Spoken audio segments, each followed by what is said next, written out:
What you want, when you want it, where you want it. This is The Mesh.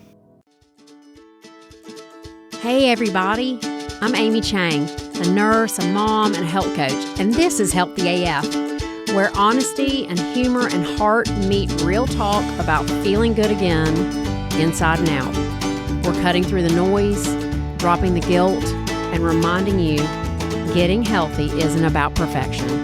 It's about choosing yourself, one loving decision at a time. Let's get into it. Hey everybody, and welcome to another episode of Healthy AF. My name is Amy Chang, and I'm a health coach here with Healthy Life, Health and Wellness Coaching. This is the second episode in June, and I'm delighted to be here with my friend Karla Woggon, and we are talking all things pilgrimages and specifically about our trip that we just went to the Camino. Now, if you haven't listened to the first episode in June, you don't need to, but it might flow a little bit better for you if you rewind the tape, go back and listen to that first episode. We are launching into this second episode with the cliffhanger. What was it like for you, Amy?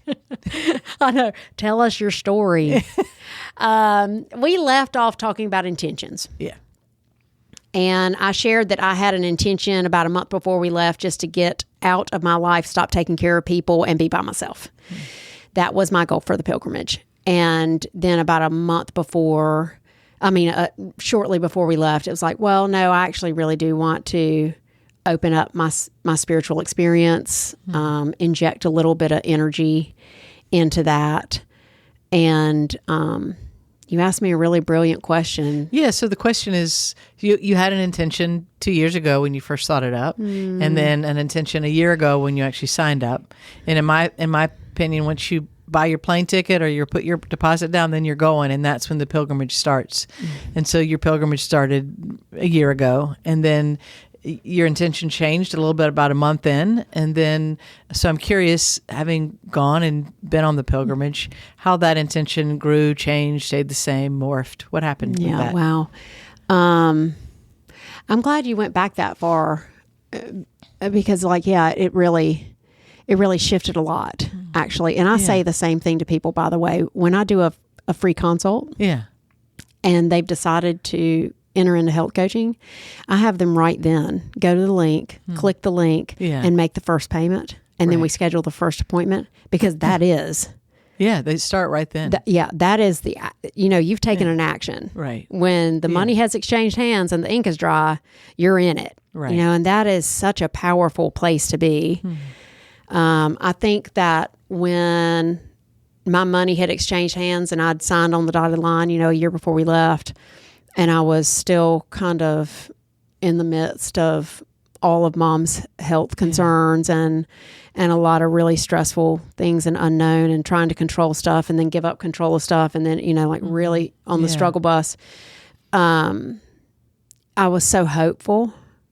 Like I get to go I'm going on the Camino. Yeah. Hey, by the way, everybody, I'm going on the Camino. They're like, when are you going? I'm like 8 months. But there's hope on the horizon, and it almost became, there were times I was scared, like I shouldn't be going because I'm not feeling very effing spiritual right now, or I'm too busy, or this just really isn't a good time.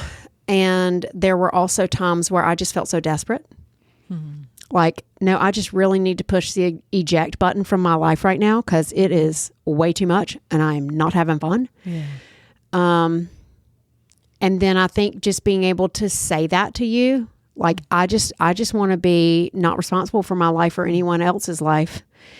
And you having the space for like, okay, that's fine. Yeah. Gave me some more space to stop pushing against that because I was feeling guilty about it. You had given us the journals to write in post money, pre-trip, right? So in the pre-pilgrimage part of the pilgrimage, you'd given us the journal and the prompts.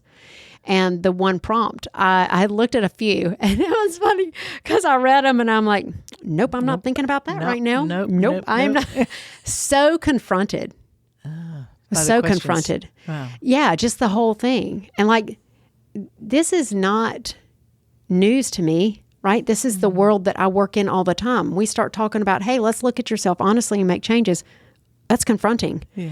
And I've been in enough transformative programs in the last decade and had enough changes in my life circumstances, some of them desired, some of them really not desired, that I've had a lot of opportunity to go like, oh, this is me being confronted.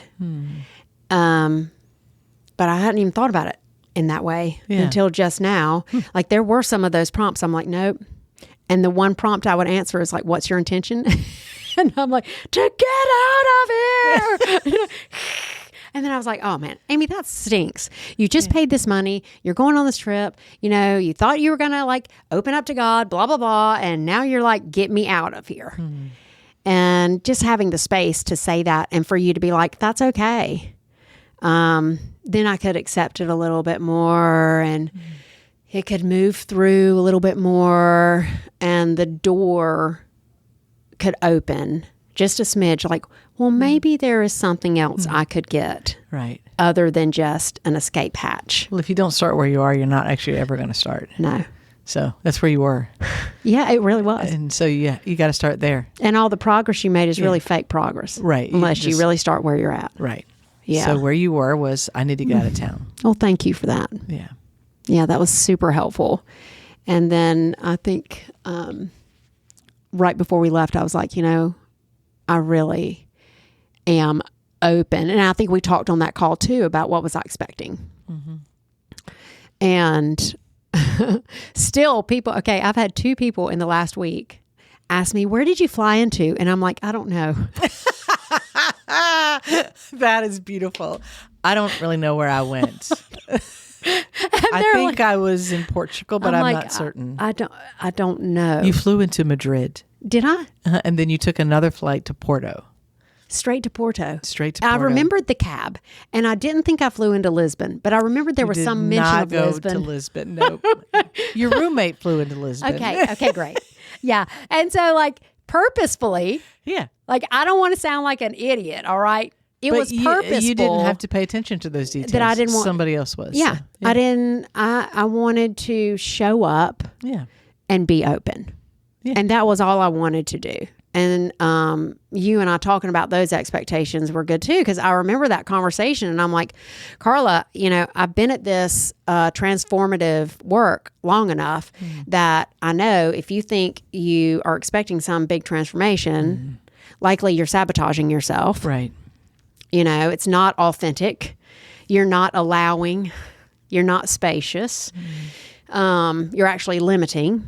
And so I didn't want to know that. And I didn't want to do a lot of research about where we were going and what we could expect to see in those cities and what we were going to be eating and what we were going to, I felt like I wanted to just be an open, baby-eyed, like, oh, we're going here now? Which is okay. actually a wonderful part of a pilgrimage. And in our world, it gets harder and harder to do that because right here, you can get everything you ever wanted to know at your fingertips. But there's delight in being open to wonder and getting lost. And, oh, I don't need to look up what the best restaurant to eat is. I can just wander in somewhere and eat. And maybe I like it, maybe I don't. But there's something about just being open to the unexpected and exploring that's really wonderful. Yeah, and I like we don't that let word, ourselves exploring. do that much. Yeah, we anymore. don't 'Cause really. we have somebody tells us what's best and we want to go do that as opposed to letting it unfold in the way it unfolds. So you unfolded. Oh, well, girl, I unfolded. Yeah, you flew from Wilmington to Charlotte, To and then we somewhere. flew back over Wilmington, and then we flew over Porto to Madrid, and then we got on another plane and flew back to Porto, which was all part of the pilgrimage, right? And then from there, after the trains and buses, then we did the walking. Yeah. Yeah. So the question was, when you got there, how did the intention change once you were, as you were walking, and now that you're back a couple of weeks? As I was walking, what was my intention? Or this what is was your gonna- experience? This is going to get me all, Okay. yeah. Yeah. My experience was being open. My experience was tender. Because when you open up for stuff, stuff can come up and stuff can come in. And so there was an experience of stuff coming up that I couldn't even name. That was unexpected. And there was also an experience of stuff coming in. Like what came up physically were I developed blisters that were horrible. What came in was literally having someone, care for my feet while we're on the road. You know, and so there was so much space for the coming up and coming in. Clearly, it was like a little bit overwhelming. It was super vulnerable, very tender, very humble, very authentic. You know, there's that spot. I know when we started walking, and I do want to get to this too, actually, sometime in the month of June. I don't know if we can cover the whole Camino in the month of June, honestly. Where you kept talking about, and I'm going to butcher this, but how our group as a group would organize and reorganize and then reorganize again, something like that. Yeah. And I can tell you that later if you really want to know. Yeah, we'll tackle that one in a minute. And so I can remember there are a lot of specifics I don't remember about the Camino, right? Like I remember those first maybe 3 days, walking and talking and walking and talking and walking and talking. I talked a lot to my roommate, which was awesome. Shout out Leslie Abbott. We love Leslie Abbott. We do. She was awesome. And I talked to all the other pilgrims. You know, when you're walking, you got like 8 hours to really get to, it's like those first few days at camp. It is. You know? And partially you remember them better because your brain's waking up in those moments. They're brand new experiences. And so our brain actually, they get a little neuro pathway, so it sticks on it. And then once something becomes routine again, it doesn't stick as much, which is the joy of a pilgrimage, is it's waking you up. And then the routine of walking, it gets doesn't remember quite as distinctly as those first couple of days. Well, I do remember those first couple of days very distinctly and having those conversations. And all of that was authentic and all of that was vulnerable. We had I had conversations with people on the group and off the group. Remember that time I walked into the swamp because I was talking to that Dutch lady? That time I had to run to catch you. Do you remember that? When I misled the group into the swamp? Good times. You know? So... Yeah, because you found a new friend, which is also a joy, right? You just wander up to people you don't know and you're both in a vulnerable place and she's telling you stories that wouldn't happen if you ran into someone on the street. Yeah.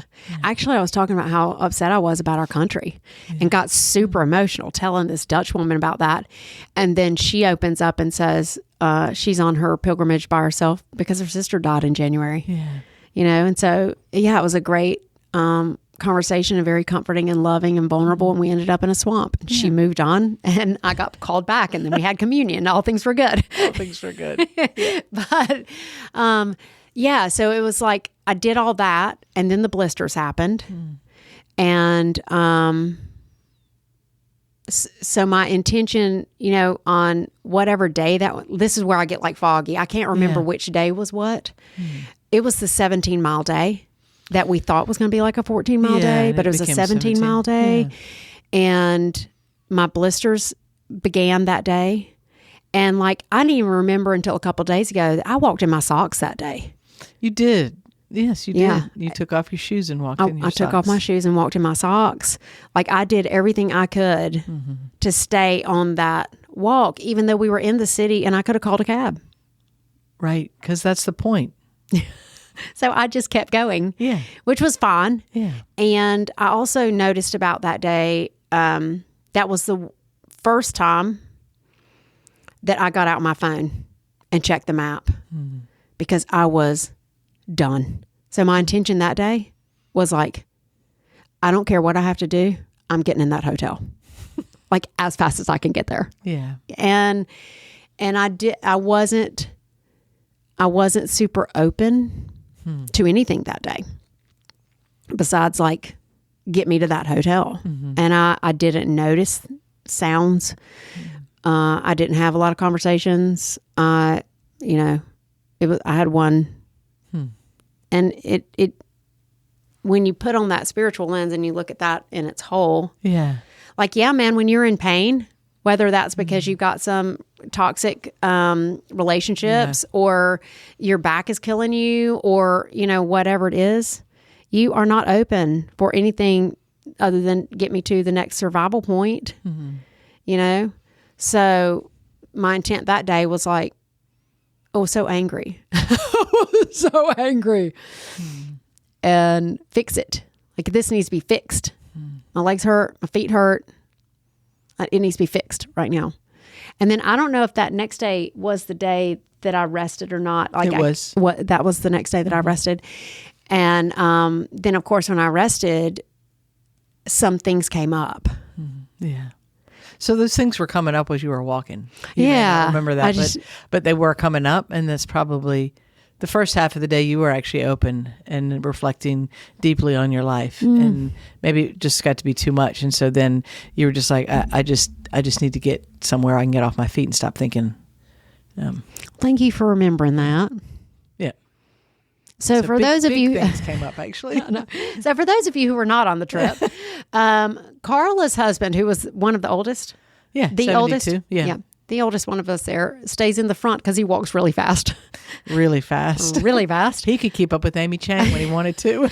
Let me tell you, there was one time he caught me when, again, I was possibly going in the wrong direction, or almost going in the wrong direction, or maybe I'd gone past the point we were supposed to stop, and I could hear him behind me. And I thought I knew somebody was coming behind me, and I could hear his steps. But the thing I could hear the most was his breathing. And he was like, whoo, whoo, whoo, whoo. And he called up to me. He was like, yeah, stop. And I was like, oh, okay. Sorry, my bad. But that was in a happier day. So, some things were coming up, and I guess I was sort of chewing on them a little bit, and then it got real. Yeah. And it was hard. So Karla, I'm sorry, I was going to say, Steve's in the front, booking it. Karla's in the back, and she's like hanging out and just like there for anybody who has something coming up, whether it's like, I think I've got a toe blister, or I really need to pee and I don't want to cop a squat in the woods, or wow, this really traumatic year of my life which happened to me. This really super traumatic, very early life experience came up. And, I've dealt with that, and I've healed it for 30, let me do my math right. Is it 40 years? Almost 40 Probably 40 years, yeah. Almost 40 years. But there were so many little things that happened in that 3-month period that what I thought was coming up was all the stuff that I dealt with before. And I'm like, well, I know this happened, and I feel this way, and this happened, and I feel that way. But then there was an aspect that I'd never looked at. And who knew? I mean, with everything that's happened with my mom and the end of my marriage and moves and grown, children who are teenage years going to 20s, there's a lot that has happened in the last decade that I could have addressed. But what came up was 40 years ago. It was unexpected, very unexpected. Yeah. And so then my intention was really to address what was coming up in a loving way and be open to what that looked like. Yeah. And you did that in a loving way. And can I say a little bit about that? Yeah. Yeah, I mean, so the next day then you decided, you powered through at the end. You don't even remember what happened at the beginning, but the beginning you were really dealing with this in a very tender, loving way with yourself. And then you powered through to get there, get off my feet, get out of the heat. And the next day we started walking again, and your feet were still really hurting. Oh, they're awful. And you're like, I don't know if I want to go or don't go. And I was like, well, you stayed. I said, it's okay if you just take a day and rest. And I guess for you that was harder to do because you're the super athlete in the group. You're the fittest of the group, and you're out front leading. And for you to say, no, I'm going to take a day of rest was probably the best thing you could have done. For someone else, it might have been to push through because that would have been the greater challenge for them. But for you, the important challenge was, can I rest? Can I let myself rest and deal with this little tender part that was coming up? And you did. You stayed home. I turned my butt around. and you walked back. I think we were you like, found your way back to the hotel, and you rested for the day. yeah, I think we were about 15 minutes in. We were. And yeah. I was like, ring. It took me 30 minutes to hobble home. Yeah. And the old pattern, Yeah. Something new for Amy. even in that very traumatic few months period when I was 15, was push through. Yeah. Don't say anything. Yeah. Don't stop. Don't let anybody see anything. Yeah. Just churn Keep through. going. Yeah. And that's how I lived most of my life. Yeah. And so for me, I remember saying to you when I was trying to decide, when like I'm hobbling with you in the back and I'm so slow that the front keeps getting further and further and further and further away from us. And that wasn't really in my mind because I think I was being pretty selfish in a good way at that time. I wasn't like, oh no, we've got to keep it. Oh no, I'm causing this group to go slow. I didn't care about any of y'all. I was like, I need to figure out what I'm doing for me. Yeah. And I can remember thinking to myself and then saying to you, I will not live like this. I've done it and I'm not doing it. I am better than this. And I think for me, I have spent the last like decade or so healing some really big things up and changing some patterns. But some of those patterns are changed in my noggin, but I haven't had an opportunity to put those beliefs into action. Yeah. And the pilgrimage provided me an opportunity where it was like, okay, you keep saying that you're not going to do this anymore. Yeah. Now is your chance to try it. is your moment to not do that thing. Yeah, right. And I did. I went back to the hotel, got in bed, slept for about 3 hours, did not want to get up still. And thank God the maid like knocked on the door like 3 times. And on the 3rd time, she was like, oh, I'm sorry. I'm like, no, please come in, please come in. Because I need to get up. Right, because we're still on jet lag at that time, too. Yeah. So your body's not sleeping right. No. And all that's part of it. And you know what? It's funny because my body had not slept right since the end of February. Now we're on this. Yeah. We're on this journey. When did we start walking? April 24th-ish. 25th, I think, was the first day we started to walk. Yeah. So like from that whole time, which was basically the time that Mom moved. Yeah. My sleep had been so jacked, and I had not rested. Yeah. Well, so you really were simultaneously on 2 pilgrimages. So just at the time that you said, I want to sign up to go on the Camino, that's when you're right about the exact same time your mom everything happened. Health changes. And so you took that pilgrimage with your mom while you were preparing for this other one. So it's not surprising that your body needed to rest. Even if this older memory hadn't come up, it's been a really long journey for you this year. It's been a tough one. Yeah. It's been a tough one. And part of the reason to take the external pilgrimage to places like the Camino is so that you, it can be to make you, it doesn't prevent the other pilgrimages from happening. Right. But you're more present to them because you have done this other hard thing that you can be open to. Yeah. Move some stuff out of the way. Yeah, you learn all the things you're not in control of. And, Well, the one thing I was in control of that day was I slept. I stayed horizontal in my bed reading my book. Yeah. I took myself for a pizza. You did. I ate the pizza again for supper because, I was having supper at 5:30 so I could get in bed. Sun was still up in Portugal. I was like, night for Amy Chang. Yeah. This girl gets her sleep. And Amy did teach the rest of us about the importance of rest and pooping in the morning before you go. Pooping in the morning, many health things. Yes, many health things. Yeah.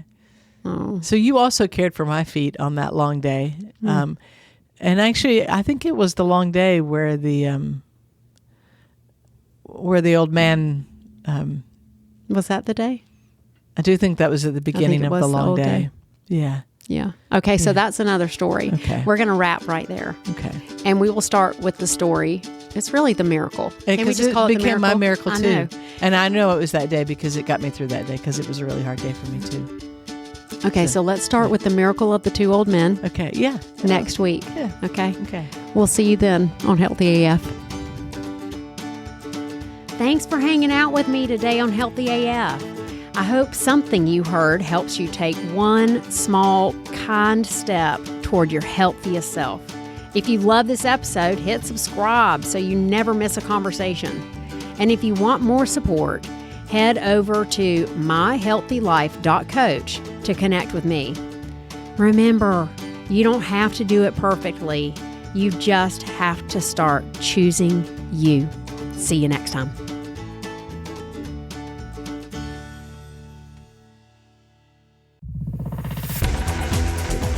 You've been listening to The Mesh, an online media network of shows and programs ranging from business to arts, sports to entertainment, music to community. All programs are available on the website as well as through iTunes and YouTube. Check us out online at themesh.tv. Discover other network shows and give us feedback on what you just heard.